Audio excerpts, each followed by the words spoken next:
नमस्कार दोस्तों, बहुत बहुत स्वागत है आपका इस YouTube चैनल पर। दोस्तों मेरा नाम है नदीम खान। दोस्तों आज हम देखेंगे जो पिछली रीट हुई थी, रीट 2018, उसके लेवल फर्स्ट की लैंग्वेज फर्स्ट इंग्लिश का पेपर देखेंगे। दोस्तों शुरुआत करते हैं पहले क्वेश्चन से कि which question is correct in its structure. दोस्तों ये जो क्वेश्चन है ये आपके 2011 से कंटिन्यूसली ये क्वेश्चन आ रहा है कि स्ट्रक्चर पूछता है वो क्वेश्चन का। इंटेरोगेटिव सेंटेंस होता है, ठीक है, और इंटेरोगेटिव सेंटेंस में ज़्यादातर वो WH से ही शुरू हो रहा है, ठीक है। तो मैंने आपको हर एक पेपर में बताया, आप पिछले वीडियो जाके देख सकते हैं। तो उसमें दोस्तों इसमें मैं बताता हूँ कि क्या फॉर्मूला रहता है, दोबारा बता रहा हूँ मैं, और मैंने हर वीडियो में बताया भी है कि WH आएगा सबसे पहले, और WH ऑप्शनल है, ठीक है, यानी आप लगाना चाहो तो लगा भी सकते हो, ठीक है। लेकिन हेल्पिंग वर्ब है वो कंपलसरी है, हेल्पिंग वर्ब तो आएगी ही आएगी। फिर आता है सब्जेक्ट, फिर मैन वर्ब, फिर ऑब्जेक्ट या एडवर्ब जो भी लगाना चाहो लगा के लास्ट में क्वेश्चन मार्क। ये हमारा फॉर्मूला रहता है। इसमें सभी में WH वर्ड दे रखा है। ये जो दोस्तों शब्द होते हैं व्हाट, व्हेन, व्हाई, हाउ, ये सब WH वर्ड होते हैं, ठीक है। बहुत सारे होते हैं, नो होते हैं ये। तो ये जितने भी होते हैं दोस्तों सबसे पहले ये आएंगे अगर क्वेश्चन में ये हैं, ठीक है। तो सबसे पहले देख लिया हमने कि सब में WH दे रखा है, तो WH तो लगाएंगे, हम भी लगाएंगे। फिर इसने क्या लिखा है, हेल्पिंग वर्ब। हेल्पिंग वर्ब दोस्तों देखो इसमें चारों सेंटेंस में हेल्पिंग वर्ब लगा रखी इसने, यहाँ तक भी। इसमें हेड है, इसमें डिड है, इसमें डिड है, इसमें डिड है, ठीक है। 3 में डिड है, 1 में हेड, हेल्पिंग वर्ब लगा रखी है, ठीक है। फिर देखते हैं सब्जेक्ट किस में है। हेल्पिंग वर्ब के तुरंत बाद में क्या आएगी, सब्जेक्ट आएगा, ठीक है। तो इसने भी सब्जेक्ट लगा रखा है, सी, इसने भी सब्जेक्ट लगा रखा है, एकदम सही है। इसने भी सब्जेक्ट का यूज़ कर रखा है, बिल्कुल सही है। इसने भी सब्जेक्ट का इस्तेमाल कर रखा है, मतलब यहाँ तक चारों वाक्य सही है, ठीक है। ये यहाँ तक सी तक चारों वाक्य सही। फिर आगे देखते हैं कि डिड आ गया दोस्तों। डिड आने का मतलब ये है कि ये किसका टेंस है, पास्ट इंडेफिनेट का। और पास्ट इंडेफिनेट का आपको पता है दोस्तों, पास्ट इंडेफिनेट का अगर अफर्मेटिव सेंटेंस है तो उसका सूत्र रहता है सब्जेक्ट प्लस वर्ब की सेकंड फॉर्म प्लस ऑब्जेक्ट, ठीक है। लेकिन अगर वो पास्ट इंडेफिनेट का वाक्य है और वो नेगेटिव है या इंटेरोगेटिव है तो उसका सूत्र बन जाता है दोस्तों कि सब्जेक्ट प्लस वर्ब की फर्स्ट फॉर्म आ जाती है फिर, ठीक है। Subject plus did not, subject plus did not plus first form. जब भी डिड आ जाता है तो वो सेकंड फॉर्म हट जाती है, ठीक है। वाक्य में डिड के आने से सेकंड फॉर्म किस में बदल जाएगी, फर्स्ट फॉर्म में, ठीक है। तो इसमें डिड आ रखी है तीनों में, ठीक है, तीनों में। इसमें हेड दे रखी है, ठीक है। तो सबसे पहले हम हेड को देख लेते हैं। तो हेड के साथ दोस्तों ये आपको पता ही है कि पास्ट परफेक्ट का वाक्य है। पास्ट परफेक्ट में क्या होता है दोस्तों कि पास्ट परफेक्ट में हेड प्लस वर्ब की थर्ड फॉर्म आती है दोस्तों। पास्ट परफेक्ट में क्या होता है, हैड प्लस वर्ब की थर्ड फॉर्म। लेकिन इसमें दोस्तों वर्ब की सेकंड फॉर्म दे रखी है, ठीक है।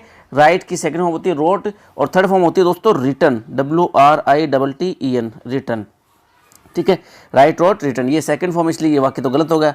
फिर डिड में देखते हैं दोस्तों। तो डिड में क्या सूत्र रहता है कि डिड में सूत्र ये रहता है कि जब डिड आ जाए वाक्य में तो वर्ब की फर्स्ट फॉर्म आनी चाहिए, ठीक है। तो इसमें देखिए दोस्तों, इसमें थर्ड फॉर्म दे रखी है रिटन, ये गलत हो गया। इसमें सेकंड फॉर्म दे रखी है, ये भी गलत हो गया। लेकिन इसमें फर्स्ट फॉर्म लिख रखी है, वर्ब की फर्स्ट फॉर्म, ठीक है। तो WH भी सही है, हेल्पिंग वर्ब भी सही है, सब्जेक्ट भी सही है, मैन वर्ब भी सही है, लास्ट में ऑब्जेक्ट आ गया और क्वेश्चन मार्क आ गया। तो इसका मतलब हमारा ऑप्शन ए सही है। Why did she write the letter, उसने खत क्यों लिखा, उसने पत्र क्यों लिखा, ऑप्शन ए सही है। नेक्स्ट क्वेश्चन देखते हैं दोस्तों, हमारा 2 number question, she speaks English fluently. इसका पैसिव बनाना बड़ा ही आसान है दोस्तों। सबसे पहले मैंने आपको बताया था कि एनालिसिस कर लेना है, यानी कि सब्जेक्ट, वर्ब और ऑब्जेक्ट 3 चीज़ पहचान ले लिए, ठीक है। तो इसमें सब्जेक्ट है सी, ठीक है, स्पीक्स क्या है, वर्ब है, और इंग्लिश क्या है, ऑब्जेक्ट है। अब क्या करना होता है आपको पता है दोस्तों, सब्जेक्ट को ऑब्जेक्ट की जगह और ऑब्जेक्ट को सब्जेक्ट की जगह पे रख देते हैं। और सब्जेक्ट अगर प्रोनाउन है तो क्या करते हैं, सब्जेक्ट हमारा अगर प्रोनाउन है तो क्या करेंगे, उसको ऑब्जेक्टिव केस में लिखेंगे। और ऑब्जेक्ट अगर हमारा प्रोनाउन है तो उसको सब्जेक्ट में रखते वक्त उसको सब्जेक्टिव केस में लिखेंगे। तो सी का ऑब्जेक्टिव केस क्या होता है दोस्तों, सी का ऑब्जेक्टिव केस होता है हर। सी का ऑब्जेक्टिव केस क्या होता है, हर होता है, ठीक है। तो सबसे पहले हम इंग्लिश को सब्जेक्ट की जगह पे रखें। तो चारों वाक्य है जिसमें इंग्लिश को सब्जेक्ट की जगह पे रख रखा है, एकदम सही है, ठीक है। अब देखिए दोस्तों, ये सेंटेंस कौन सा है, वाक्य पहचानना है आपको, ठीक है। तो ये वाक्य है स्पीक्स, वर्ब की फर्स्ट फॉर्म और उसके साथ एस या ES लगा रखा है, ठीक है। स्पीक के साथ एस लगा रखा है, इसका मतलब ये प्रेजेंट इंडेफिनेट का टेंस है ये, ठीक है।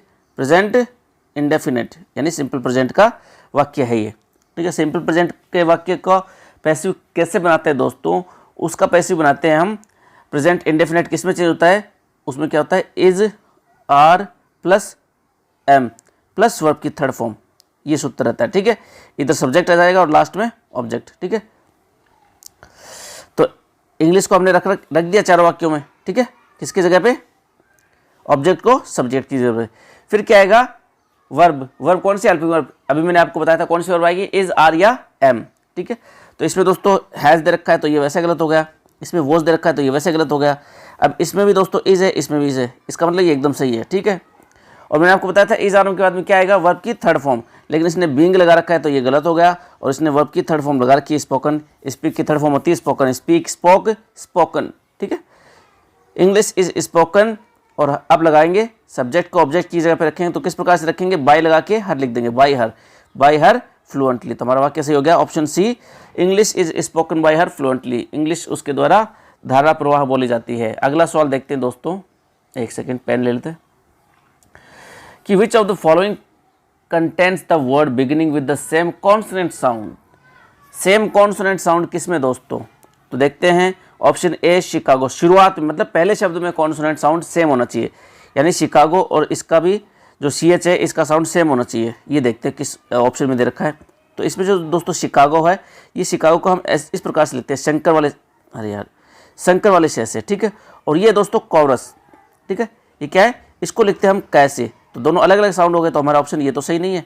फिर है चेरिस, कोरस होता है दोस्तों जैसे मतलब समूह में जो गाते हैं ना गाना। ठीक है, आपने गाना सुन लिया, उसका जो मुखड़ा होता है वो लीड कैरेक्टर गाता है, फिर उसका जो पीछे का जो भाग होता है, ठीक है, उसे बार बार कुछ 2-4 लोग गाते हैं, उसको बोलते हैं कोरस, कोरस सॉन्ग। ठीक है, जो साथ में गाया जाता है, कोरस सॉन्ग या भक्ति गीत भी बोल सकते हैं। ठीक है, फिर है चेरिस, चेरिस का अर्थ होता है दोस्तों कि मतलब किसी को बहुत अधिक प्यार करना, किसी को बहुत अधिक चाहना, चेरिस। और ये है दोस्तों करिश्मा, करिश्मा, करिश्मा यानी किसी चीज़ का कोई आकर्षक बिंदु। ठीक है, किसी चीज़ का कोई आकर्षक बिंदु या प्रतिभा, टैलेंट, करिश्मा का अर्थ होता है। ठीक है, तो चेरिस से दोस्तों ये तो शुरू हो रहा है चे से। ठीक है, मैं आपको बताता हूँ चे कैसे लिखते हैं इंग्लिश में, इंग्लिश की फोनेटिक लैंग्वेज में, टी और ये शे। ठीक है, इसको चे लिखते हैं, और ये करिश्मा दोस्तों, ये क्या है, करिश्मा, इसको कैसे लिखेंगे, तो ये भी दोनों अलग अलग साउंड है, ये चे है और ये क है, तो ये भी ऑप्शन गलत हो गया। फिर दोस्तों चाइना, और एक है क्रोम, जो अपना होता है ना गूगल क्रोम, ये वो वाला क्रोम है। ठीक है, चाइना और क्रोम, तो क्रोम मतलब दोस्तों ये एक धातु भी होती है क्रोम। ठीक है, और गूगल क्रोम जो हम ब्राउज़र यूज़ करते हैं वो है। चाइना आपको पता ही देश एक। ठीक है, तो इसमें दोस्तों पहले में क्या है, च है। ठीक है, और दूसरे में क्या है, क्रोम है, दूसरे में क्या है, क है, और पहले में क्या है, च है। ठीक है, ये थोड़ा ढंग से नहीं लिखा गया, इधर नीचे लिख देता हूँ दोस्तों, कि चाइना में तो क्या है, च है।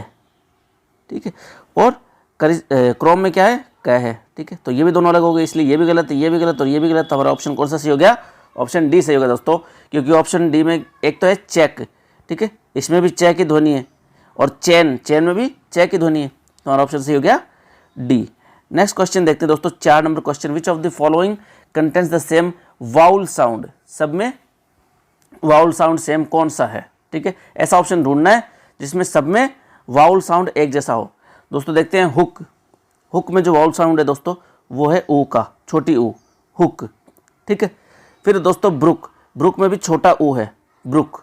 ठीक है, फिर है लक, लक में दोस्तों ए है, लक, लक। ठीक है, मैं आपको दोबारा लिख के बताता हूँ, लक, इस प्रकार से। ठीक है, अगर आप इसको फोनेटिक लैंग्वेज में लिखना चाहो तो इस प्रकार से लक। ठीक है, हुक, ब्रुक, लक, तो अलग अलग हो गए ना, इसमें भी ऊ की मात्रा, इसमें ऊ की, लेकिन इसमें ए की ध्वनि आ गई, तो ये ऑप्शन गलत हो गया। फिर दोस्तों कैट, बैट, मैट, ये एकदम सही ऑप्शन है दोस्तों। ठीक है, कैट, बैट और मैट, क्योंकि इनमें सब में क्या ध्वनि आ रही है, ए की, कैट, बैट, मैट। ठीक है, इस प्रकार से लिखते हैं इसको डिक्शनरी में, बाकी आप देख सकते हो, कैट, बैट, मैट। अगर ऑप्शन सी की, तो हमारा ऑप्शन सी हो गया दोस्तों, बी सॉरी, सी की अगर बात करें तो दोस्तों सी में है हमारा विन है। ठीक है, विन में क्या है, ई की ध्वनि, छोटी ई की ध्वनि, विन। दोबारा से लिख देता हूं मैं,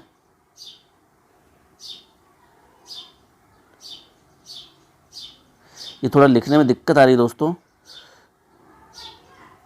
आई। ठीक है, आई समझ लें इसको, विन। फिर है इसमें दोस्तों छोटी ई की मात्रा है वी।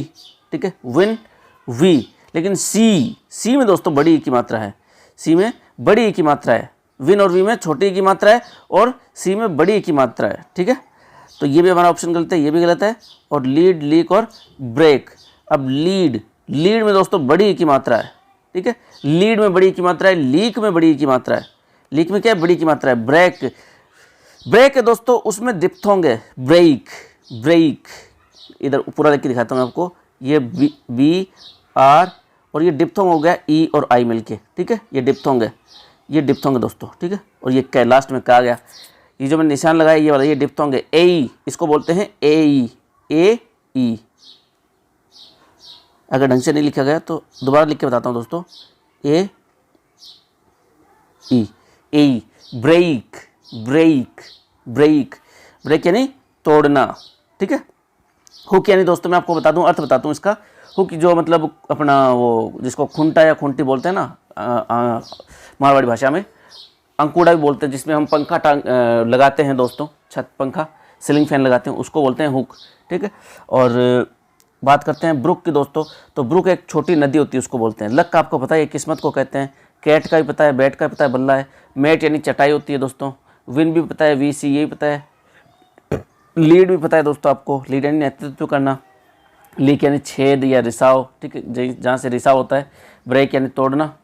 तो हमारा ऑप्शन सही हो जाता है दोस्तों, ऑप्शन बी, कैट, बैट और मैट। नेक्स्ट क्वेश्चन देखते हैं दोस्तों, 5 number, choose the correct phonetic symbol for the underlined sound of the word boy. ये दोस्तों बॉय है, ठीक है, बॉय, ये बॉय है, ठीक है, ऑप्शन ए है दोस्तों, ये बॉय। नेक्स्ट क्वेश्चन देखते हैं दोस्तों, 6th number, what is the proper order of language learning. दोस्तों कोई 50 बार बता चुका हूँ ये सवाल आपको। इसका सही ऑर्डर क्या रहता है, LSRW। क्या रहता है, LSRW। सबसे पहले आता है लिसनिंग, फिर रीडिंग, लिसनिंग, स्पीकिंग, रीडिंग और राइटिंग। ये इसका ऑप्शन रहता है दोस्तों, ठीक है। ये नेचुरल ऑर्डर भी है, काफ़ी बार बात कर चुके हैं इसके बारे में हम। नेक्स्ट क्वेश्चन देखते हैं दोस्तों, कि dash is applied in order to choose a particular course for a particular class. बहुत ही अच्छा सवाल है दोस्तों, कि इनमें से कौन सा जो सिद्धांत है, ठीक है, कौन सा सिद्धांत है वो कोर्स बनाने में काम आता है। एक पर्टिकुलर क्लास के लिए एक पर्टिकुलर जो कोर्स बनाया जाता है उसको क्या बोलते हैं, तो उसको बोलते हैं दोस्तों सिलेक्शन का सिद्धांत। प्रिंसिपल ऑफ सिलेक्शन के अंतर्गत हम जो पर्टिकुलर क्लास है उनके लेवल के अकॉर्डिंग हम जो उसका सिलेबस चूज़ करते हैं, उनके लिए जो टीचिंग आइटम बनाते हैं, उनका जो सब्जेक्ट बनाते हैं, उसको बोलते हैं प्रिंसिपल ऑफ सिलेक्शन की। इस क्लास के बच्चे को क्या पढ़ाना है, ठीक है। Particular course for a particular class, एक विशेष क्लास के लिए एक विशेष कोर्स जो हम बनाते हैं, कि भाई चौथी का बच्चा है तो इसे ये जो है सिर्फ 50 मीनिंग याद कर पाएगा, ठीक है। ये 8वीं में हो गया तो इसको 200 मीनिंग दे दो अब, ठीक है। ये 12th में हो गया तो ये कितने भी कर सकता है, ये 500 भी कर लेगा, ठीक है। इस प्रकार से हम बनाते हैं, ठीक है। मैंने वोकेबलरी का एक उदाहरण दिया आपको, ऐसा कुछ मतलब ये फिक्स रूल नहीं है कि सिर्फ 50 ही देने या सिर्फ 200 ही देने, ठीक है। एग्जाम्पल के तौर पर समझाया मैंने आपको। तो जो कोर्स चूज़ करना होता है, ठीक है, जो कोर्स चूज़ करते हैं हम किसी क्लास के लिए, टीचिंग आइटम चूज़ करते हैं कि क्या क्या पढ़ाएंगे बच्चों को, तो उसको बोलते हैं दोस्तों द प्रिंसिपल ऑफ सिलेक्शन, ठीक है। और ये आपको पता है दोस्तों प्रिंसिपल ऑफ मोटिवेशन, क्या बोलते हैं मोटिवेशन को, मोटिवेट करना बच्चे को, अभी प्रेरणा देना, उसको प्रेरित करना, ठीक है, कि पढ़ना चाहिए, पढ़नी अच्छी बात है, उसको अगर वो भटक रहा है तो उसको मोटिवेट करना। कंक्रीटनेस यानी जो कंक्रीट चीज़ें हैं सिर्फ उसी चीज़ का नॉलेज देना, ठीक है, मीन्स कंक्रीट टू अब्स्ट्रैक्ट, ठीक है। पहले उसको कंक्रीट चीज़ें सिखाना, ये इस सिद्धांत का अर्थ क्या है, कंक्रीट टू अब्स्ट्रैक्ट, यानी जो मूर्त चीज़ें, जिन चीज़ों को वो जानता है, जिन चीज़ों को वो देख सकता है, ठीक है। 3 से 4 के बच्चे को आप बता दो कि आत्मा परमात्मा ये वाली बातें करोगे तो उसको कहाँ समझ में आएगा, समझ रहे हो। तो आप क्या सिखाओगे कि जो चीज़ें वो जानता है, जैसे कि बेटा जिस चीज़ पर आप बैठे हो उसको डेस्क बोलते हैं, उसको चेयर बोलते हैं, ठीक है। जहाँ पर आपका बैग पड़ा है वो डेस्क है ना। जिससे मैं लिख रहा हूँ वो चौक है। इस प्रकार से जो चीज़ वो देख सकता है उसके बारे में बताना, उसको बोलते हैं द प्रिंसिपल ऑफ कंक्रीटनेस। और प्रॉपर ऑर्डर से पढ़ाना, ठीक है, उसको बोलते हैं प्रॉपर ऑर्डर का सिद्धांत, ठीक है। पहले ये चीज़ पढ़ाऊँगा, फिर ये चीज़ पढ़ाऊँगा, ठीक है। कठिन से सरल से कठिन जो होता है उसको बोलते हैं principle of proper order. Next question देखते हैं दोस्तों, which is the classical method of teaching English. English teaching का दोस्तों जो क्लासिकल मेथड है वो कौन सा है, पता है सर आप सभी आपको सर, ये है GT मेथड दोस्तों, ग्रामर ट्रांसलेशन मेथड है, ये सबसे पुराना मेथड है दोस्तों, ठीक है, जब पढ़ाई शुरू हुई थी तब का मेथड है ये ग्रामर ट्रांसलेशन मेथड। नेक्स्ट है दोस्तों, क्वेश्चन देखते हैं, हु डेवलप्ड बिलिंगुअल मेथड, बिलिंगुअल मेथड को किसने डेवलप किया दोस्तों? तो बिलिंगुअल मेथड को ऑप्शन देखते हैं, डॉक्टर वेस्ट, प्रोफेसर सीजे डॉडसन, प्रोफेसर एएस हॉर्नबी, प्रोफेसर जैस्पसन। तो इसको जो बिलिंगुअल मेथड है उसको डेवलप किया था दोस्तों डॉडसन ने, प्रोफेसर सीजे डॉडसन। ये जो थे प्रोफेसर थे नॉर्थ वेल्स यूनिवर्सिटी में दोस्तों, वहाँ पे उन्होंने बिलिंगुअल मेथड को डेवलप किया था। ये दोस्तों आधुनिक कम्युनिकेटिव अप्रोच भी है, ठीक है। नेक्स्ट क्वेश्चन देखते हैं दोस्तों कि in which approach does the teacher introduce the new words incidentally in the class. इत्तेफाकन नए शब्दों को जो पढ़ाता है, इंसिडेंटली यानी ऐसे ही, तुक्के से ही, ठीक है, जैसे जैसे याद आते हैं वैसे वैसे उसको नए शब्दों को सिखाता है। तो वो कौन सा मेथड है दोस्तों बच्चों को पढ़ाने का? वो सिचुएशनल दोस्तों। सिचुएशन मतलब ऐसा कोई फिक्स मतलब वोकैबुलरी की लिस्ट बना के नहीं ले जाता वो, ठीक है, उसको जैसे जैसे मतलब सही लगता है वैसे वैसे वो नए वर्ड्स सिखाते रहता है बच्चों को, ठीक है। तो ऑप्शन सी हो जाएगा इसमें सही। नेक्स्ट क्वेश्चन देखते हैं, what is the purpose of writing elementary at elementary level. Elementary level पर राइटिंग का क्या फ़ायदा है, क्या उद्देश्य है, ठीक है।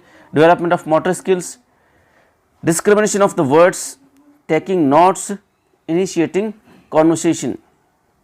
कॉन्वर्सेशन क्या सीखेगा एलिमेंट्री लेवल पे, यानी बातचीत सीखना। तो प्रारंभिक स्तर पर वो बातचीत थोड़ी नहीं सीखनेगा, ठीक है, ना ही वो नोट्स बना पाता है, ठीक है। फिर वो शब्दों के बीच में अंतर भी थोड़ी नहीं कर सीखेगा, ठीक है। तो उससे क्या होता है, शुरुआत में जो हम उसको पेन पकड़ाते हैं या पेंसिल पकड़ाते हैं या बर्ता पकड़ाते हैं, तो उससे क्या उसको मतलब पेन पकड़ना आ जाए, ठीक है, ताकि उसकी मोटर स्किल डेवलप हो जाए, ठीक है। पकड़ने की जो क्षमता है, गति क्षमता इसको बोलते हैं मोटर स्किल्स, वो डेवलप हो जाए, उसका विकास हो जाए, गतिक कौशल बोलते हैं इसको, ठीक है।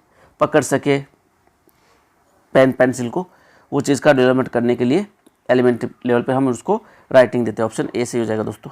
नेक्स्ट क्वेश्चन है कि question 12, which technique of reading is use to look for specific piece of information. Reading की कौन सी टेक्निक यूज़ की जाती है, ठीक है। स्पेसिफिक हमें अगर कोई वर्ड ढूंढना है, स्पेसिफिक कोई मतलब पीस ढूंढना है नॉलेज का, ठीक है। मान लो पैराग्राफ है, उसमें आपको देखना है कि भैया ब्रेक का जो है सिनोनिम क्या होगा, है ना, या डे का एंटोनिम क्या होगा, डे का जो अपोजिट क्या दे रखा है इस पैराग्राफ में। जब आप वो जानकारी चाहते हो तो उसको बोलते हैं दोस्तों स्कैनिंग। उसको क्या बोलते हैं? स्कैनिंग बोलते हैं, ठीक है। बहुत बड़ा लेख है या एक पैराग्राफ है, उसमें से सिर्फ एक मतलब जानकारी चाहिए। मान लो आपको कोई लेसन पढ़ रहे हो जनसंख्या का, ठीक है, और आपको देखना है कि वर्तमान में राजस्थान की जनसंख्या कितनी है। तो उसमें आप सरसरी निगाह से जो देखोगे कि बस राजस्थान नाम मिल जाए और उसकी जनसंख्या देख ले, तो उसको बोलते हैं स्कैनिंग। स्कैन करते हो आप, ठीक है, किसी एक इन्फॉर्मेशन को आप स्पेसिफिक इन्फॉर्मेशन, पर्टिकुलर इन्फॉर्मेशन या सूचना जब आप ढूंढते हो तो उसको बोलते हैं स्कैनिंग। और स्किमिंग बोलते हैं दोस्तों कि जैसे कोई पैराग्राफ लिखा हुआ है या कोई लेसन है या कोई आर्टिकल है, उसका आप एक जनरल आइडिया निकालना चाहते हो कि ये कहना क्या चाहता है, ठीक है। बस ऊपरी तौर से जब उसे पढ़ते हो कि इसका अर्थ क्या है कहने का, ठीक है। मान लो कोई डेली लाइफ पे कोई पैराग्राफ है, ठीक है, एक्सरसाइज पे कोई आर्टिकल है, तो आप उसको सरसरी निगाह से देखते हो, उसमें एक एक शब्द को नहीं देखते हो, ठीक है, बस ये देखते हो कि ये कहना क्या चाहता है, तो उसको बोलते हैं स्कीमिंग, ठीक है, जनरल आइडिया लेना, समझ रहे हो। और लाइब्रेरी में बैठ के पढ़ना, उसको बोलते हैं लाइब्रेरी रीडिंग। और मतलब बोल बोल के पढ़ना, जो मैं अभी पढ़ रहा हूँ आप लोगों के सामने, उसको बोलते हैं ओरल रीडिंग। तो हमारा उत्तर से हो जाएगा दोस्तों scanning, option D. Next question है दोस्तों कि विच इज लुक एंड से method of reading. Look and से, देखो और बोलो वाला मेथड कौन सा है दोस्तों? तो वो है वर्ड मेथड। वो कौन सा मेथड है?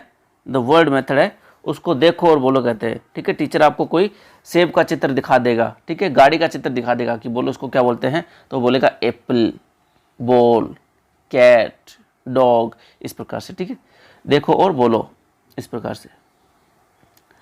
नेक्स्ट देखिए दोस्तों question, dash has the advantage of providing a focal point of attention for the whole class and can be used for a variety of purpose. बहुत ही अच्छा क्वेश्चन था दोस्तों ये पिछली भर्ती का, कि ऐसा कौन सा इसमें से डिवाइस होता है या इसमें से कौन सा ऐसा चीज़ होता है, इन चार ऑप्शन में से कौन सा ऐसा ऑप्शन है जो हमें मतलब बच्चों का आकर्षण केंद्र खींचने में मदद करता है, ठीक है, कि बच्चों का ध्यान लगा रहे उस चीज़ पर, ठीक है। तो बच्चे किस चीज़ पर ध्यान लगा सकते हैं, ये कहना चाहता है कि बच्चे किस चीज़ पर ध्यान लगा सकता है और कई सारी चीज़ें बता सकता है। And can be used for a variety of purposes, ठीक है, कई प्रकार की चीज़ें, कई प्रकार की बातें बता सकता है। तो वो चीज़ होती है दोस्तों ब्लैक बोर्ड। ब्लैक बोर्ड जो है एक ऐसी चीज़ है जिस पर बच्चे ध्यान लगा सकते हैं, ध्यान से सभी बच्चे देख सकते हैं, ठीक है। अगर आप किसी बच्चे को मान लो पर्सनली जाके किताब में से कुछ पढ़ाते हो तो सिर्फ उसी बच्चे का ध्यान रहेगा या उसके आसपास बैठने वाले बच्चे का ध्यान रहेगा, ठीक है। आप उसकी कॉपी चेक करो तो उसी वही बच्चा ध्यान देगा, ठीक है, या उसकी आप कॉपी में कुछ बता रहे हो, उसकी बुक में कुछ बता रहे हो तो सिर्फ उसकी वो वही ध्यान देगा। लेकिन जब आप बोर्ड पे बताओगे तो पूरी क्लास देखेगी, पूरी क्लास का वो एक पॉइंट ऑफ अटेंशन बन जाएगा, फोकल पॉइंट ऑफ अटेंशन बन जाएगा दोस्तों, वो समझ रहे हो। तो ये एक मतलब आकर्षण का केंद्र बन जाएगा, एक केंद्र बिंदु बन जाएगा, आकर्षण का फोकल पॉइंट यानी केंद्र बिंदु, आकर्षण का केंद्र बिंदु बन जाएगा। तो वो चीज़ होती है ब्लैक बोर्ड। ब्लैक बोर्ड के जरिए आप उसको कुछ भी बता सकते हो, उसको गणित पढ़ा सकते हो, लैंग्वेज पढ़ा सकते हो, ठीक है, लैंग्वेज में आप उसको वोकैबुलरी पढ़ाओ, ग्रामर पढ़ाओ, कुछ भी पढ़ाओ, चित्र बनाना, चित्र बनवा सकते हो, आप उससे कुछ एक्टिविटी करवा सकते हो कि बता इस सेंटेंस को यहाँ पर तू पैसिव में चेंज करके बता, इधर मतलब उससे कोई एक्टिविटी भी करवा सकते हो। तो वो चीज़ किससे पॉसिबल है, ब्लैक बोर्ड से। इसका सही उत्तर हो जाएगा option C, black board. Next question देखते हैं दोस्तों, विच इज़ नॉट ए, अरे यार बार बार क्या हो रहा है आज, which is not a characteristic of a good text book. एक अच्छी किताब का लक्षण क्या नहीं है, मतलब 3 लक्षण है वो अच्छी किताब के हैं और एक लक्षण है वो अच्छी किताब का नहीं है। कि एक अच्छी किताब में क्या क्या होना चाहिए, एक अच्छी किताब का सब्जेक्ट मैटर जो है, विषय वस्तु वो अच्छी पर्याप्त होनी चाहिए, बिल्कुल सही बात है, उसके अंदर विषय वस्तु पर्याप्त होनी चाहिए, उसका एक सूटेबल स्ट्रक्चर होना चाहिए, उसका निर्माण जो है ढंग से किया जाना चाहिए एक अच्छी किताब का, बिल्कुल सही बात है। सूटेबल वोकैबुलरी होनी चाहिए इसके अंदर, ठीक है, उपयुक्त नहीं बोला मैं, गलती से बोला गया, उपयुक्त, उसके अंदर जो मीनिंग्स होनी चाहिए, वोकैबुलरी होनी चाहिए। फ्रीक्वेंटली मिस स्पेल्ड वर्ड, उसके अंदर जो गलत स्पेलिंग होनी चाहिए, नहीं गलत स्पेलिंग नहीं होनी चाहिए उसके अंदर, ठीक है, सही स्पेलिंग होनी चाहिए, एकदम सही होना चाहिए। तो इसके अंदर ये 3 चीज़ें होनी चाहिए और एक चीज़ क्या नहीं होनी चाहिए, गलत स्पेलिंग नहीं होनी चाहिए। तो हमारा ऑप्शन डी सही हो जाएगा, ठीक है। वैसे तो ये गलत है लेकिन इसमें जो नोट लगा के पूछा है तो उसके अकॉर्डिंग हमारा ऑप्शन डी सही है। नेक्स्ट क्वेश्चन है, देखिए दोस्तों कि which test is conducted in order to find out the students learning regarding the discrimination of sounds.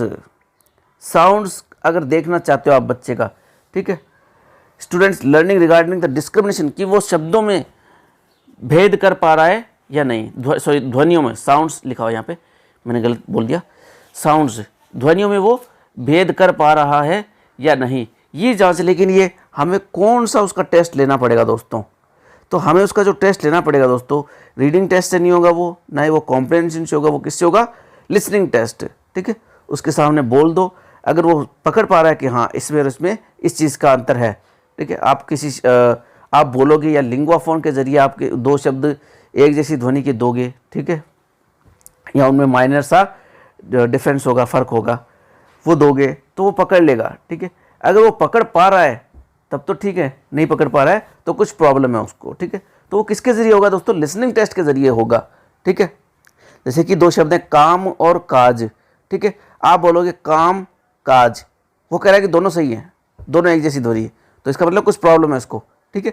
तो ये जो 2 शब्द 2 ध्वनियों के अंदर बीच में वो डिफरेंस कर पा रहा है कि हाँ बिल्कुल डिफरेंस है, वो कह देगा कि बिल्कुल डिफरेंस है। एक के अंदर काम, एक के अंदर जो है लास्ट में मैं आ रहा है और एक के अंदर लास्ट में जय आ रहा है, ठीक है, वो बता देगा, सुन के तो बताएगा ना, तो वो टेस्ट क्या कहलाएगा, लिसनिंग टेस्ट कहलाएगा। नेक्स्ट क्वेश्चन देखिए दोस्तों, 17 number, dash test can be scored quickly and consistently. कौन से टेस्ट है उनको जल्दी से हल किया जा सकता है, बताओ वो कौन सा टेस्ट है। सीधी सी बात है यार, ऑब्जेक्टिव है वो, और क्या है, ठीक है। सब्जेक्टिव को आप तुरंत चेक थोड़ी ना कर लोगे, ऑब्जेक्टिव पेपर होगा जिसमें 100, 50, 150 जितने भी सवाल होंगे उनको तुरंत चेक कर लोगे, ठीक है। उसमें फिक्स रहता है कि ये ऑप्शन ए सही है तो ए ही सही है, ठीक है, डी सही है तो डी ही सही है, ठीक है, उसको आप चेंज नहीं कर सकते, वैलिड है वो। तो ऑप्शन ए सही हो जाएगा ऑब्जेक्टिव के। ऑब्जेक्टिव जो पेपर होता है उसको हम जल्दी से चेक कर लेते हैं, स्कोरिंग जल्दी से निकल के आ जाती है उसकी, इसलिए तो ये जितने भी कंपटीशन लेवल के जो एग्जाम होते हैं उनमें सब में लगभग ऑब्जेक्टिव ही रहता है, ठीक है। कुछ एक एग्जाम्स है जैसे कि आईएएस हो गया, आरएस हो गया, इन लेवल के जो एग्जाम्स होते हैं सिर्फ वही सब्जेक्टिव हैं, बाकी उनमें भी दोस्तों आईएएस आरएस में भी क्या है, प्री जो है वो ऑब्जेक्टिव रहता है, ठीक है। प्री से कुछ जो है बच्चे अलग हो जाते हैं और बाकी जो मुख्य तैयारी करने वाले हैं वो अलग बच्चे रहते हैं, उनका फिर सब्जेक्टिव टेस्ट होता है। तो फॉर्मेटिव नेक्स्ट क्वेश्चन है 18 number formative form of evaluation is based upon the principle of. Formative form जो है, यानी फॉर्मेटिव फॉर्म, ये शब्द दे देते दोस्तों आपको, formative type of evaluation, formative type of assessment, formative type of measurement, formative form of measurement, अलग अलग शब्द दे देंगे आपको, ठीक है, और आप डर जाओगे। लेकिन हमें डरना नहीं दोस्तों, सीधे सी जो चीज़ दे रखी है उसको पकड़ना है। इसमें क्या लिखा है? फॉर्मेटिव, और इसमें क्या लिखा है? इवैल्यूएशन, ठीक है। यानी फॉर्मेटिव इवैल्यूएशन की बात कर रहा है, ये एफए की बात कर रहा है। एफए के मैंने आपको बताया था कि एकदम मिनिमम जो लर्निंग होती है, जो भी बच्चे ने सीखा है, ठीक है, 1 दिन में या 2 दिन में, उसका टेस्ट ले लो, उसको क्या बोलते हैं? एफए। और जो बच्चा 6 महीने से टेस्ट लिया जाता है अर्धवार्षिक मानने की और वार्षिक जो परीक्षा होती है उसको बोलते हैं समेटिव टेस्ट, समेटिव असेसमेंट, ठीक है, योगात्मक परीक्षा होती है वो, ठीक है। पूरे सिलेबस के बारे में पूछा जाता है उसमें, लेकिन इसमें एफए में पूरा टेस्ट नहीं, पूरा सिलेबस नहीं पूछा जाता है। फॉर्मेटिव इवैल्यूएशन में थोड़ा सा सिलेबस पूछा जाता है, 1 लेसन का ले लो, आधा लेसन का ले लो, 2 लेसन का ले लो, 3 लेसन का ले लो, ठीक है।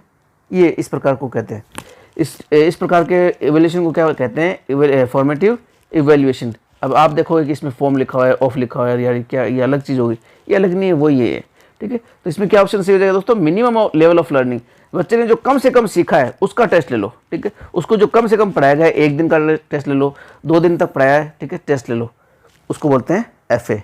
नेक्स्ट क्वेश्चन है दोस्तों हमारा 19 number, in which category does the use of inappropriate words fall, ठीक है। गलत शब्दों का जो इस्तेमाल करते हैं, ठीक है, वो जो गलतियाँ कहलाती है, ठीक है। गलत स्पेलिंग हो गई या गलत शब्दों का इस्तेमाल कर लिया, ठीक है, जहाँ पे जिस शब्द का इस्तेमाल करना चाहिए था उसका नहीं किया और जिसका नहीं करना था वो कर लिया, ठीक है, या स्पेलिंग गलत लिख दी, तो वो जो गलती है दोस्तों, वो गलती किस गलती के अंतर्गत आती है? स्पेलिंग के अंतर्गत आती है, लेक्सिकल या स्ट्रक्चरल कहलाती है, या ग्रामेटिकल, ठीक है। तो स्पेलिंग के तो दोस्तों स्पेलिंग वाली कहलाती है, स्पेलिंग गलत लिख दे तो आप, ठीक है, तो ये तो नहीं है।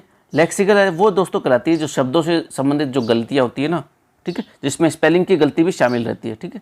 तो वो दोस्तों गलतियाँ हैं, शब्दों से संबंधित गलतियाँ हैं, गलत शब्द इस्तेमाल कर लेना किसी वाक्य में, जिसकी ज़रूरत नहीं थी उसको कर लेना, और जिसकी ज़रूरत थी वो नहीं करना, स्पेलिंग गलत लिख दी, वो लेक्सिकल एरर कहलाते हैं दोस्तों। स्ट्रक्चरल एरर होते हैं दोस्तों, स्ट्रक्चरल एरर्स, जब आप वाक्य का जो स्ट्रक्चर गलत लिख दो, ठीक है। इंग्लिश में स्ट्रक्चर रहता है दोस्तों SVO, सब्जेक्ट आएगा पहले, फिर वर्ब, फिर ऑब्जेक्ट, ठीक है, और आप इसको लिख दो VSO, पहले वर्ब लगा दो फिर सब्जेक्ट फिर ऑब्जेक्ट, तो ये स्ट्रक्चरल गलती कहलाती है, ठीक है। ग्रामेटिकल गलती भी यही कहलाती है, ठीक है, लेकिन हमारा उत्तर क्या है? Option B, lexical errors. Next question देखते हैं दोस्तों 20 number, language errors should be corrected when the goal is. आपका भाषा की गलतियाँ बच्चे की सही करनी चाहिए जब आपका उद्देश्य हो, क्या उद्देश्य हो आपका? अबटेनमेंट, एक्विजिशन, एक्सेशन या लर्निंग, क्या है बताइए इसके अंदर? तो इसके अंदर है दोस्तों भाषा सीखना, जब आपका लक्ष्य हो भाषा सीखना, तब बच्चे की गलतियां में सुधार करवाना जरूरी रहता है कि भाषा सीखनी ही है उसे, ठीक है। तो इसका उत्तर हो जाएगा ऑप्शन डी। नेक्स्ट क्वेश्चन देखते हैं दोस्तों 21 नंबर, और इसमें दोस्तों पैराग्राफ दे रखा है, पहले हम पैराग्राफ पढ़ लेते हैं, ठीक है, फिर देखते हैं क्या है कि ऑन कार्तिक पूर्णिमा डे, कार्तिक पूर्णिमा के दिन, my uncle took me to the grand camel fair, मेरे जो है चाचा जी वो मुझे विशाल ऊंट मेले में ले गए। रीचिंग द फेयर साइट, मेले में पहुंचकर, we saw lots of camels, horses, buffaloes, ठीक है, मेले पहुंचकर हमने क्या है बहुत सारे घोड़े देखे, ऊंट देखे, क्या बोलते हैं इसको, बफेलोज देखे, भैंस देखी, sorry. We also saw rows of shops selling sweets, fruits, eatables, toys, crockery, चीनी के बर्तन, क्रॉकरी, शूज़, पॉट्स, पॉट्स यानी बर्तन, पैंट्स यानी तवे, ज्वेलरी यानी आभूषण, ठीक है। हमने वहाँ पर क्या क्या देखे? दुकानें देखी जो मिठाइयाँ बेच रहे थे, फल बेच रहे थे, खाने की चीज़ें बेच रहे थे, खिलौने बेच रहे थे, क्रॉकरी का सामान बेच रहे थे, चीनी मिट्टी के बर्तन जो कप प्लेट होता है वो बेच रहे थे, ठीक है, जूते बेच रहे थे, बर्तन बेच रहे थे, तवे बेच रहे थे, आभूषण वगैरह बेच रहे थे। There were people of almost all the castes and creeds there, creed यानी मान्यता, वहाँ पर सभी जाति और मान्यता वाले लोग मौजूद थे। They were in their attractive clothes and looked cheerful, वे अपने जो है शानदार कपड़ों में थे, बढ़िया कपड़ों में थे और खुश दिखाई दे रहे थे। Children and adults enjoyed swinging in the merry go round, merry go round झूले का नाम होता है दोस्तों, ठीक है। Watching film, circus and puppet show, puppet show यानी कठपुतली का खेल। बच्चे और बड़े वो क्या है, जो मैरी गो राउंड झूला है उसमें झूल रहे थे, ठीक है, फिल्में देख रहे थे, सर्कस देख रहे थे और कठपुतली का शो देख रहे थे। The fair presented a wonderful scene, उस मेले में गजब के सीन थे, गजब के दृश्य थे। आई बॉट सम टॉयज, मैंने कुछ खिलौने लिए, and sweets for my brother and sister, और अपने भाई बहनों के लिए मिठाइयाँ ली। We all return home happily, हम घर खुशी खुशी लौटे।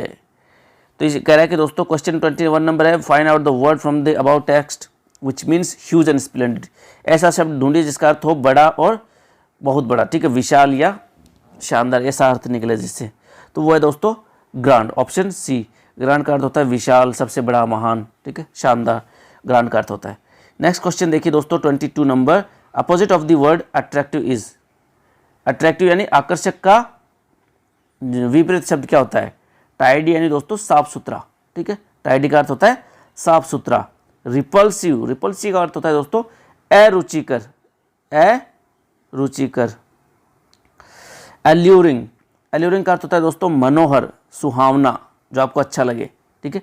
सिडक्टिव, सिडक्टिव यानी मोहक, लुभावना, जिससे आप ललचा जाओ, ठीक है, सिडक्टिव, मोहक, ठीक है। तो इससे हमारा जो उत्तर निकल के आ रहा है दोस्तों वो आ रहा है ऑप्शन बी, अरुचिकर, जो जिसमें आपकी रुचि ना हो, और अट्रैक्टिव यानी आकर्षक, जिसमें आपकी रुचि हो जाती है, आकर्षक में रुचि हो जाती है, और रिपल्सिव में जिसमें रुचि ना हो। तो ऑप्शन बी सही हो जाएगा। अट्रैक्टिव का अपोजिट क्या है? रिपल्सिव। क्वेश्चन नंबर 23 दोस्तों, कि which of the following words is correctly spelled, सही स्पेलिंग किस शब्द में है, ठीक है। वर्ड है डिवोटीज, तो सही स्पेलिंग है दोस्तों ऑप्शन डी में डिवोटीज, ठीक है। डिवोटी का अर्थ होता है दोस्तों भक्त, भक्त होता है ना, भक्त, डिवोटी, और ये प्लूरल हो गया, बहुवचन हो गया डिवोटीज, ठीक है। क्वेश्चन नंबर 24 दोस्तों, the verb enjoyed can give us the noun, enjoy से जो नाउन बन सकती है, इंजॉयड क्या है? ये वर्ब है, ठीक है। तो इससे जो है नाउन जो बनती है वो देखने में, इंजॉय खुद दोस्तों वर्ब है, ठीक है। इंजॉयमेंट बिल्कुल नाउन नहीं है, ठीक है। इंजॉयमेंट क्या है? नाउन है दोस्तों, और इंजॉइंग ये क्या है? वर्ब है। और इंजॉयबल, इंजॉयबल क्या है दोस्तों? इंजॉयबल एडजेक्टिव है, इंजॉयबल क्या है? एडजेक्टिव है, विशेषण है, ठीक है। तो हमें क्या उत्तर चाहिए था? नाउन का चाहिए था, तो नाउन क्या है? ऑप्शन बी इंजॉयमेंट, ठीक है, आनंद। और इंजॉयबल यानी सुखद या आनंददायक, ठीक है। और ये दोनों वर्ब है दोस्तों, इंजॉय और इंजॉइंग। हमारा उत्तर से हो जाएगा ऑप्शन बी इंजॉयमेंट, जिसमें भी लास्ट में दोस्तों मंट लग जाए, ठीक है, जिसके भी सफिक्स मंट लग जाए या नेस लग जाए, वो क्या फॉर्म करते हैं, क्या बनाते हैं? नाउन बनाते हैं दोस्तों। ये दोनों शब्द क्या बनाते हैं? नाउन बनाते हैं।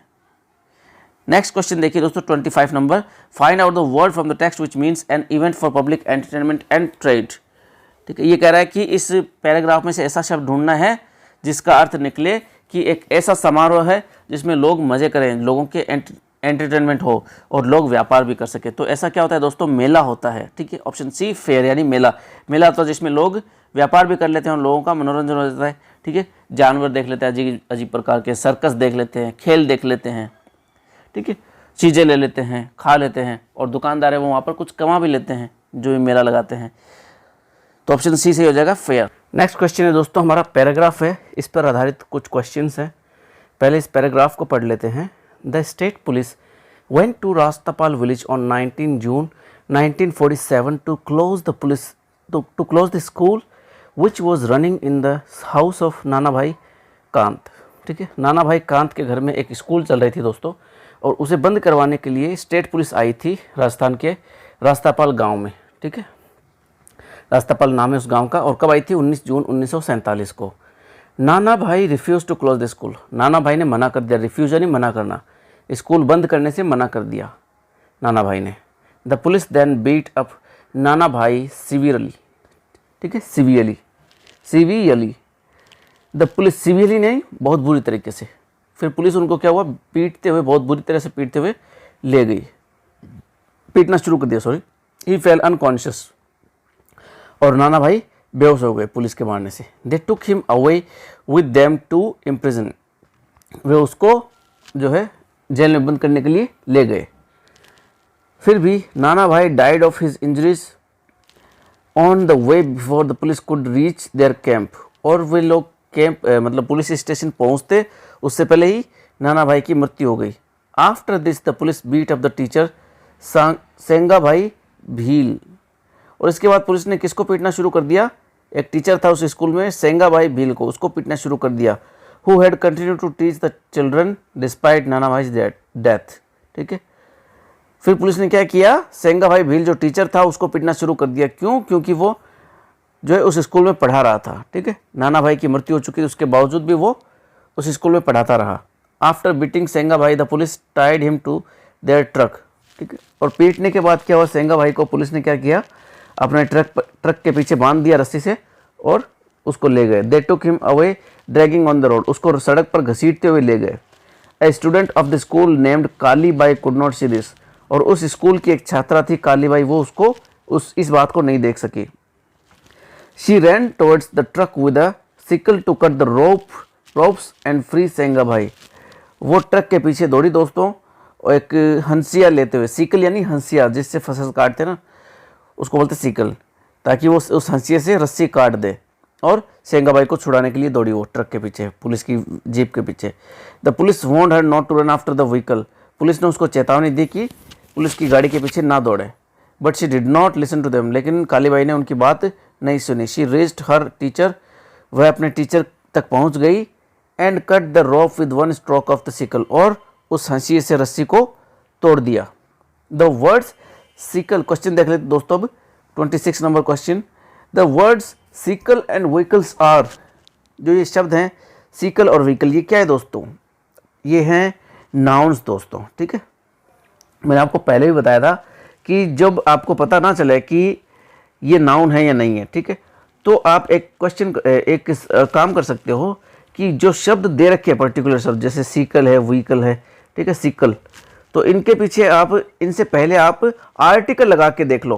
ठीक है, अगर आर्टिकल आपको लगाकर वो वर्ड सूटेबल लग रहा है, ठीक है, अगर वो वर्ड सूटेबल लग रहा है, उचित लग रहा है, तो वो नाउन है। अगर नहीं लग रहा है तो वो नाउन नहीं। जैसे कि द सिकल, द व्हीकल बोल सकते हैं, कोई दिक्कत नहीं। अ व्हीकल एक वाहन, अ सिकल एक हंसिया लगा सकते हैं, कोई दिक्कत नहीं है। अगर ये लग सकते हैं, बोलने में एकदम सही लग रहे हैं, कोई दिक्कत नहीं है, तो फिर वो क्या है? वो नाउन्स हैं दोस्तों। ठीक है, अगर आप इस पैराग्राफ में कहीं ढूंढोगे तो आपको इनके पीछे आर्टिकल लगे हुए दिख जाएंगे। जैसे दोस्तों यहाँ पर दे रखा है सिकल, ये जो मैं लाइन खींच रहा हूँ, इस सिकल से पहले क्या है? आर्टिकल ए है दोस्तों। ठीक है, तो ये क्या है? नाउन है। आर्टिकल लग जाते हैं। ठीक है, नाउन से पहले आर्टिकल आसानी से लग जाते हैं। नेक्स्ट क्वेश्चन है दोस्तों कि द पुलिस, एक सेकेंड, हाँ, the police then beat up Nana Bhai severely. The word beat up is in, ये जो शब्द है कि the police then beat up Nana Bhai severely, फिर पुलिस ने उनको, नाना भाई को बुरी तरह से पीटना शुरू कर दिया या पीटा। तो इसमें जो वर्ब है बीट अप, ये कौन से टेंस की है? सिंपल प्रेजेंट की है, सिंपल पास्ट की है, पास्ट परफेक्ट की है या प्रेजेंट परफेक्ट की है? तो ये वर्ब है दोस्तों सिंपल पास्ट की, क्योंकि यहाँ पर ये जो वाक्य है ये इसमें दे रखा है बीच में देन का अर्थ होता है फिर। ठीक है, वैसे तो देखो बीट जो है दोस्तों वर्ड है ना बीट, इसकी फर्स्ट फॉर्म भी यही होती है और सेकंड फॉर्म भी यही है। इसकी थर्ड फॉर्म होती है बीटन, BEATEN। ठीक है, बीटन, बीट बीटन, ये इस प्रकार से इसकी थर्ड फॉर्म होती है। इसकी जो 3 फॉर्म्स होती हैं। तो अगर इस वर्ब को अगर आप देखोगे तो वर्ब को देखने से तो ये सिंपल प्रेजेंट भी हो सकता है और सिंपल पास्ट भी। ठीक है, लेकिन दोस्तों ये सिंपल पास्ट क्यों है? इसका रीजन यही है कि इसमें देन दे रखा है। ठीक है, देन का अर्थ होता है फिर। ठीक है, और ये शब्द दोस्तों पास्ट को इंडिकेट कर रहा है यहाँ पर। ठीक है, क्योंकि इस पूरे पैराग्राफ को एक कहानी के तौर पे कहा गया है कि रास्तापाल विलेज में जो है पुलिस आई, फिर पुलिस ने जो है स्कूल बंद करवाया, स्कूल बंद करने से मना कर दिया नाना भाई ने। तो जो कहानी जो कहते हैं, कहानी को जो कहने की कला है वो दोस्तों सिंपल पास्ट में लिखी जाती है कहानी, है ना। राम जी जो है सीता जी को छुड़ाने के लिए श्रीलंका गए, उन्होंने वहाँ से रावण से लड़ाई की, फिर वो सीता जी को लेके आए। इस प्रकार से जब बोलते हैं तो वो दोस्तों लिखा जाता है सिंपल पास्ट में लिखा जाता है दोस्तों। ठीक है, तो ये पैराग्राफ भी आपको जो है कहानी के तौर पर लिखा गया है। ठीक है, कहानी की फॉर्म में लिखा गया है। तो कहानी जो लिखते हैं वो लिखते हैं सिंपल पास्ट में। ठीक है, और इसमें दे भी रखा है कि देन, फिर ऐसा हुआ। तो ये किसको रिप्रेजेंट कर रहा है, ये पास्ट को रिप्रेजेंट करता है, ठीक है। तो इसका उत्तर हो जाएगा सिंपल पास्ट। नेक्स्ट क्वेश्चन है दोस्तों कि she reached her teacher and cut the rope with one stroke of the sickle, the verb cut is, वह पहुंची, शी रीच्ड हर टीचर, वह अपने टीचर के पास पहुंची और क्या किया, रस्सी को काट दिया, ठीक है। पहला जो वाक्य है, ठीक है, पहला वाक्य क्या है, शी रीच्ड हर टीचर, इसमें क्या है, सब्जेक्ट है, वर्ब की सेकंड फॉर्म है। सेकंड फॉर्म क्यों, क्योंकि इससे पहले कोई भी हेल्पिंग वर्ब नहीं दे रखी है, और जब आपको वर्ब से पहले कोई हेल्पिंग वर्ब ना दे रखी हो, ठीक है, तो वो या तो किसका होगा, सिंपल प्रेजेंट का या फिर सिंपल पास्ट का, ठीक है। लेकिन इसमें जो है ये सेकंड फॉर्म दे रखी है दोस्तों, क्योंकि इसकी फर्स्ट फॉर्म क्या होती है, रीच होती है, ठीक है, रीच, और सेकंड फॉर्म थर्ड फॉर्म क्या आती है, रीच्ड होती है, जो लिखी है यहाँ पे, ठीक है। अब थर्ड फॉर्म इसलिए नहीं दोस्तों, क्योंकि थर्ड फॉर्म में कब आती है, जब वाक्य में हैज़, हैव या हैड हो। इसमें हैज़, हैव, हैड है नहीं, तो ये कौन सी है, ये वर्ब की सेकंड फॉर्म ही है, ठीक है। तो यहाँ पर सेकंड फॉर्म है, सेकंड फॉर्म किस में आती है, सिंपल पास्ट में आती है। तो ये भी दोस्तों क्या हो गया, अगला वाक्य भी इसका क्या हो गया, सिंपल पास्ट का हो गया। अगला वाक्य भी किसका हो गया, सिंपल पास्ट का हो गया, ठीक है। मैंने उसे देखा फिर मैं उसके पास गया, ठीक है। अगर ऐसा कोई वाक्य है कि मैंने उसको देखा फिर उसके पास गया, तो अगला जो वाक्य है फिर उसके पास गया, तो वो भी तो पास्ट का ही होगा ना, है ना। तो इस प्रकार से ये वाक्य है कि वह उसके अपने टीचर के पास पहुंची और उसने रस्सी को काट दिया। तो ये भी सिंपल पास्ट है और ये भी सिंपल पास्ट है, ठीक है। तो ये जो वर्ब है कट, यहाँ पर ये किसमें है, सिंपल पास्ट में दोस्तों। नेक्स्ट इसमें सही उत्तर हो जाएगा दोस्तों option B, simple past. Next question देखते हैं दोस्तों कि विच ऑफ द डिग्री किसमें सही है दोस्तों, ठीक है। डिग्री जो है दोस्तों एंग्री की डिग्री होती है एंग्री, एंग्रियर, एंग्रीएस्ट, ठीक है। गुस्सा, उससे तेज गुस्सा और सबसे तेज गुस्सा। तो एंग्री की स्पेलिंग यही होती है दोस्तों, एंग्री, फिर एंग्रियर IER होता है दोस्तों, ठीक है। फिर EST लगते हैं, तो वाई किस में चेंज हो जाएगा, आई में, ठीक है।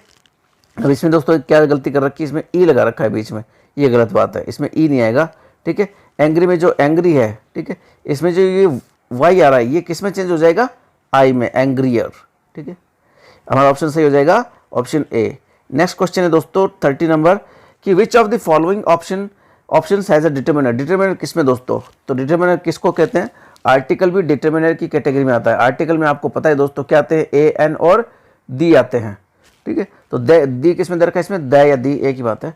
द किसमें दे रखा है, ऑप्शन ए में, द पुलिस, ठीक है। तो आर्टिकल या डिटरमिनर किसमें लगा रखा है, ऑप्शन ए में। तो ये था दोस्तों हमारा प्रश्न पत्र।